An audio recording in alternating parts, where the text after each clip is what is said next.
Hello, this is Grant Hughes of Grant Hughes Investigates on YouTube. Please hit that like button, share, and subscribe. I want to thank everybody for showing up to my live stream last night. There was a lot of people there, and I always do 3-hour live streams at night and so forth. So I'm going to condense down what we discussed last night. The 911 call of the Idaho 4 murder case transcript. I put it to AI. It's not the greatest thing in the world, but I don't know how to make a female voice of my own without sounding like an idiot. All right, so I had the AI do it, and then we'll just pause it here and there, and then maybe at the end I'll just play it by itself.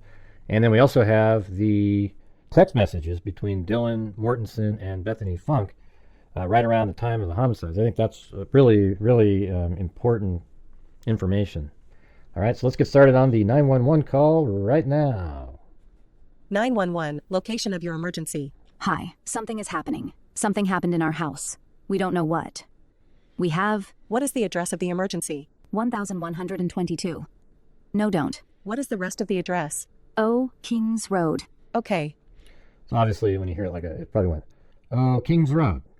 And people don't say 1120, they say 1122, but this is AI, so it's reading it that way. Not sure why, but sometimes Dylan and Bethany are speaking to somebody else in the background as well.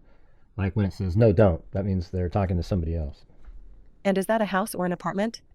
It's a house. Can you repeat the address to make sure that I have it right? I'll talk to you guys. We live at the right, so we're next to them. I need someone to So that's like this person just literally grabbed the phone, a neighbor. repeat the address for verification. The address, 11122 King Road. And what's the phone number that you're calling from? Okay. And tell me exactly what's going on.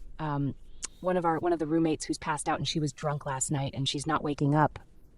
No, we saw. Okay. Oh, and they saw some man in their house last night. Yeah. Hi. And are you with the patient? Okay. I need someone to keep the phone. Stop passing it around. Can I just tell you what happened, pretty much? What is going on currently? So that's where either Dylan or Bethany, we don't know who the letter A, if it's either one of those two people. I think it's Dylan in this situation. She wants to say what happened last night. Someone passed out right now? I don't really know, but pretty much at 4 a.m. Okay. I need to know what's going on right now, if someone is passed out. Can you find that out? Yeah, I'll come on. We gotta go check. But we have to. Is she passed out? She's passed out. What's wrong? Yeah, so in this one, she's talking to other people in the room. We got to go check. She's talking to other people, and then when it says, but we have to, somebody says, I don't want to do that. And then she says, but we have to. And then somebody else is looking at Xana, and she asks her, is she passed out? And then she says out loud back to somebody, they probably shook their head, and then she says, she's passed out, back to the operator. And then she says, what's wrong, back to the person who maybe is making a really freaked out face or something like that. Dispatching Moscow Law Ambulance 4. She's not waking up. Unconsciousness, 1122, King Road. 70 is en route. Okay. One moment. I'm getting help started that way. Okay, maybe. 1122, King Road. All ambulance respond for unconsciousness. 1122, King Road. I copy. 58, multiple RPs on the phone advised saying the roommate on scene is passed out and not waking up. Believe she got drunk last night and about a male being in the room with them. Being around. That one I copy about 20-year-old female unconscious trying to get further. Copy. Yeah, it's Evan. Okay. I don't know why, but that voice actually made me laugh. It's ridiculous. And right up above it says, believe she got drunk last night, about a male. So I think that's important. I think, the prosecution wants to put this in because it shows, like, right at that moment, in that, the 911 call was being made, they were aware that there was a person, not 3 different people, not 2 people, but a person, a male in the house. Okay. And how old is she? She's 20? 20, you said? Yes, 20. Here, do you want to talk to him? Okay. Hello? Okay. I need someone to stop passing the phone around because I've talked to 4 different people. Okay. Sorry.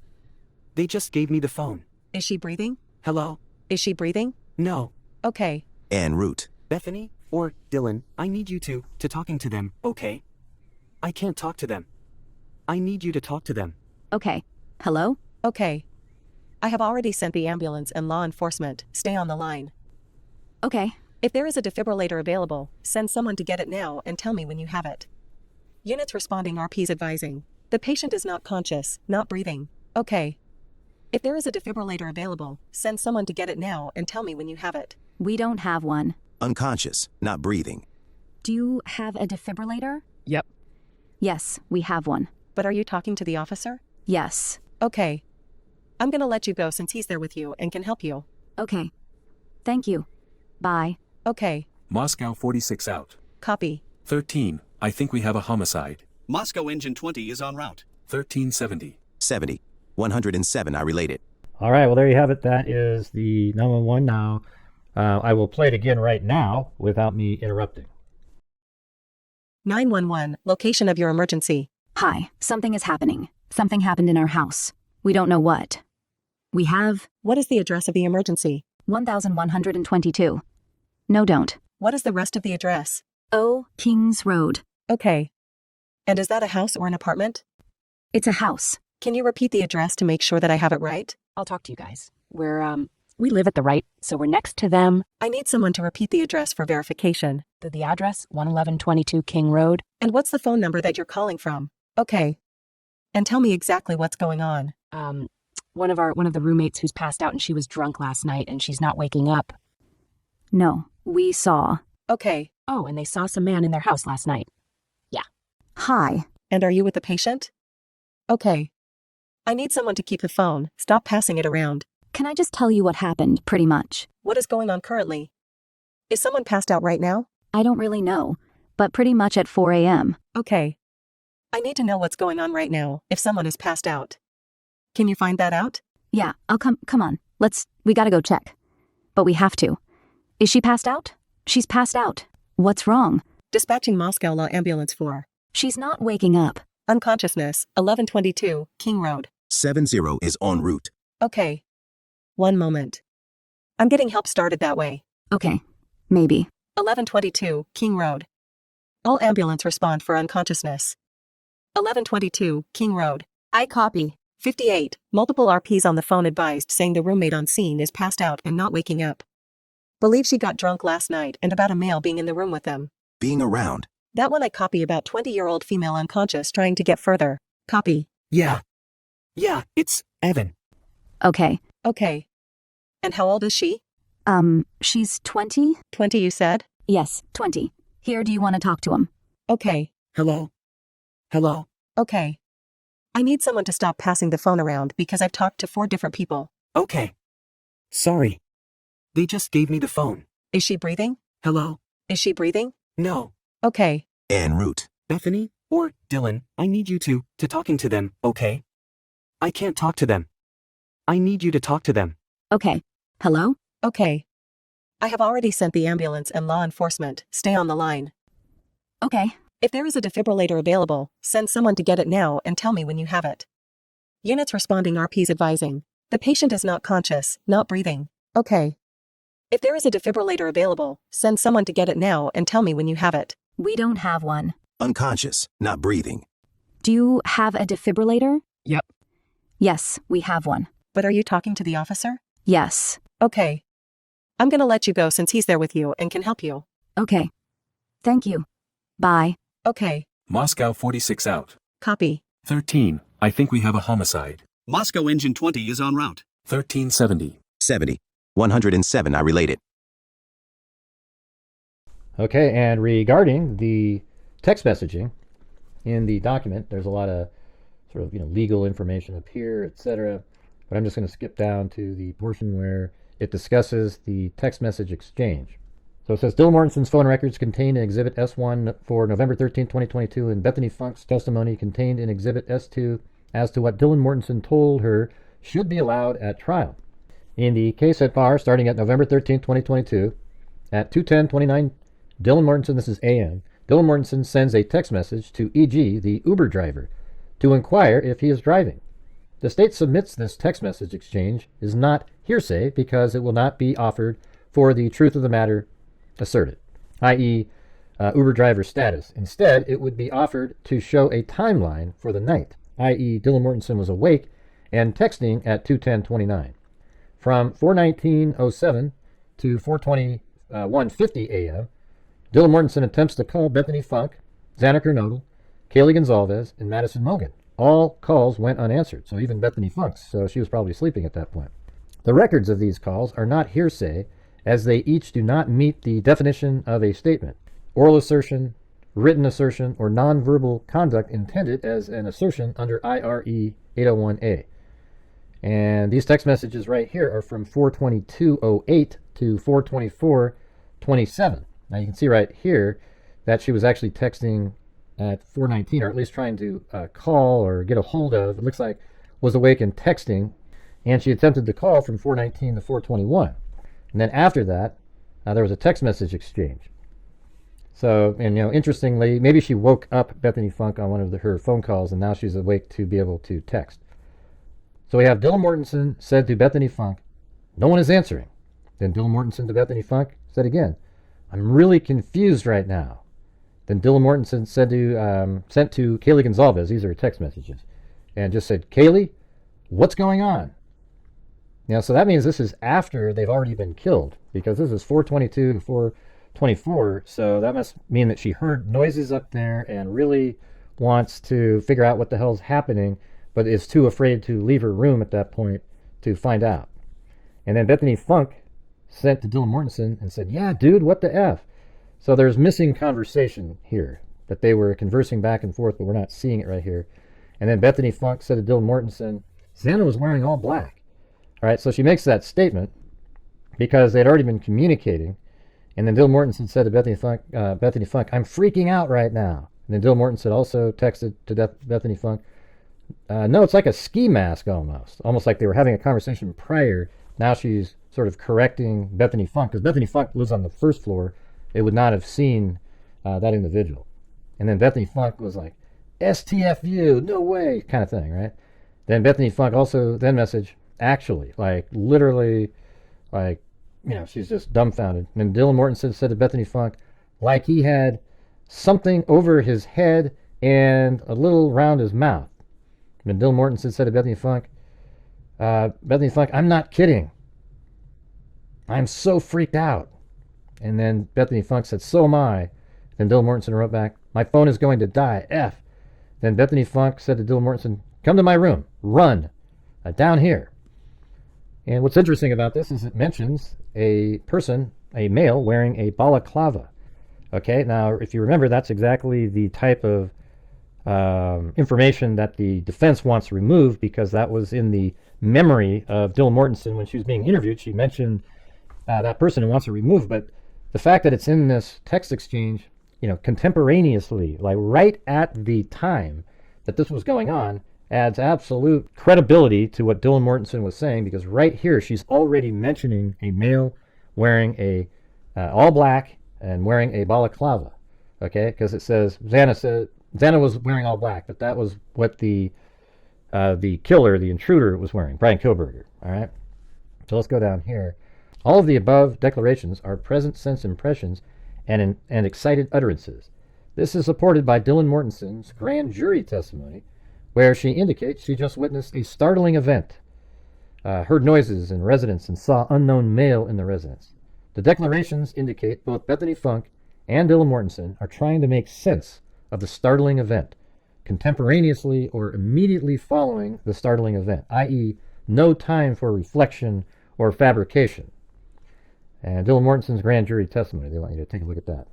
Then it says at 4:24:39, Dylan Mortensen calls Ethan Chapin. So she's trying to get a hold of Ethan Chapin. And this phone record, like the other records of calls, is not statement pursuant to IRE 801A. Dylan Mortensen and Bethany Funk continue to text at 4:24:58. Dylan Mortensen texts Bethany Funk, "I'm scared though." And Bethany Funk responds at 4:25:16, "Yeah, I know, but it's better than being alone." So it could mean at that point that she hasn't already ran down to Bethany Funk's room, or they're already in the room together and they're just texting back and forth.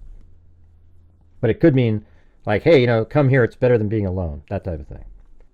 And again, both statements are admissible as present sense impressions and excited utterances, as they are describing an event or their state of mind and our spontaneous reactions to that event rather than the result of reflective thought.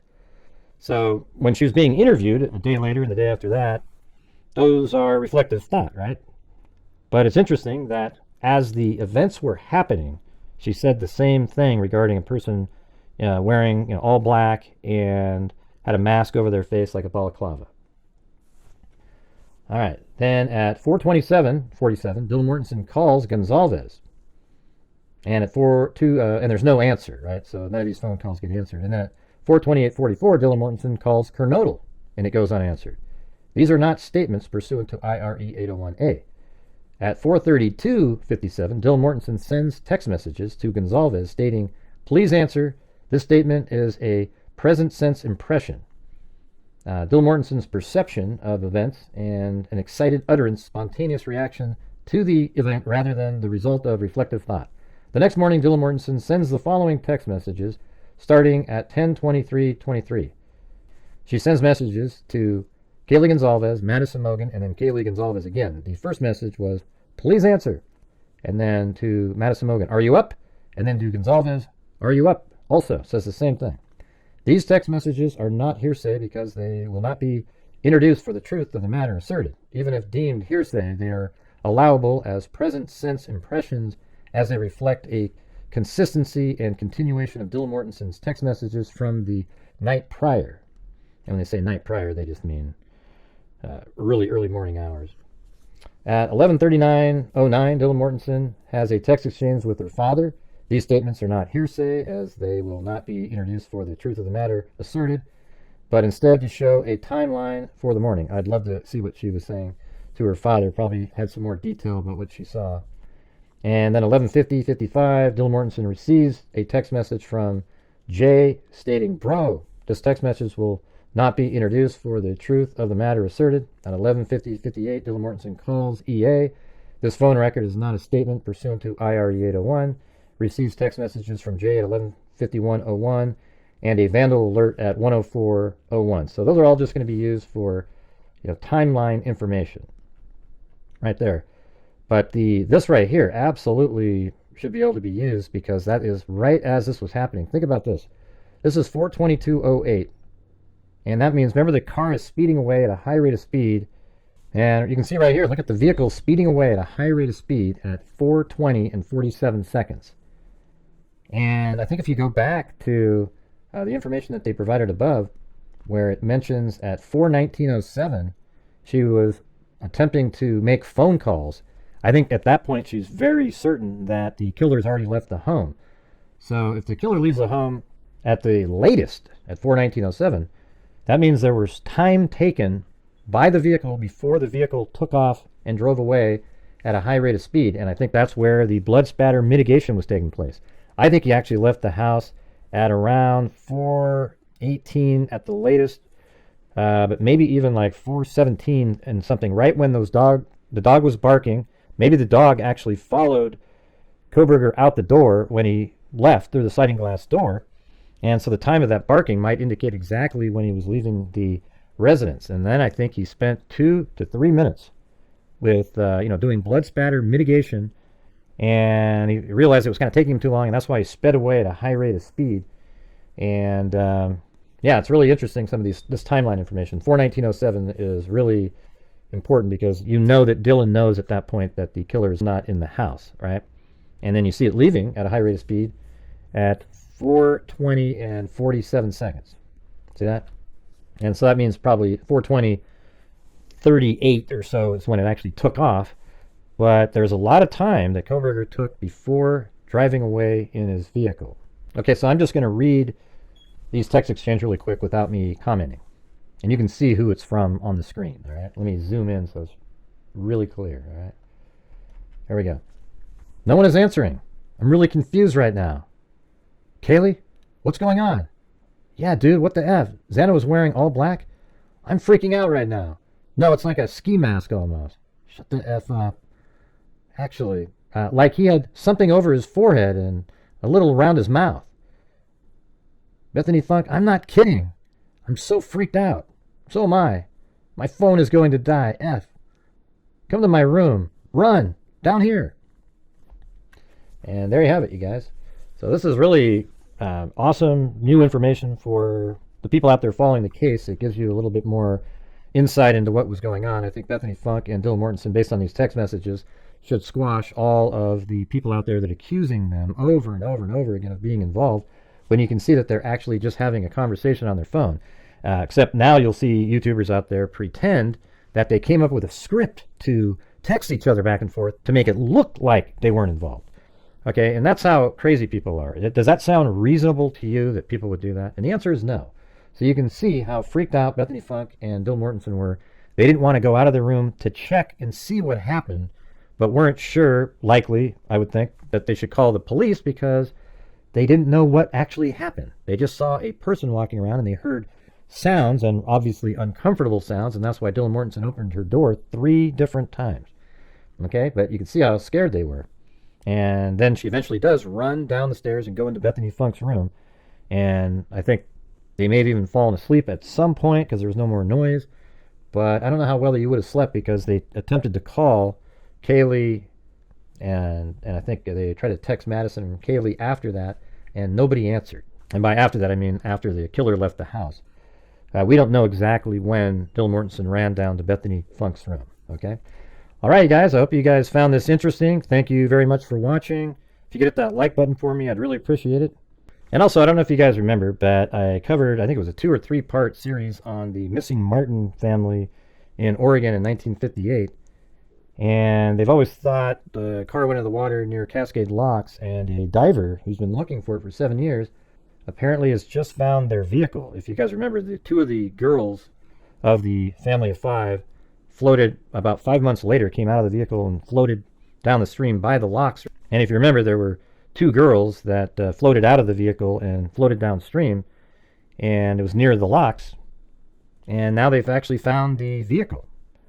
So it's been a mystery. There's a lot of people think it was a homicide, and then there's other people that think it was an accident where he accidentally backed into the lock. So you can actually see it. I'll show you the picture tonight when we discuss it. But again, thank you all very much for watching. If you could hit that like button for me, I'd really appreciate it. Share the video and subscribe to my channel if you like my content. Thank you very much for watching again. And as I always say, until next time, be safe out there.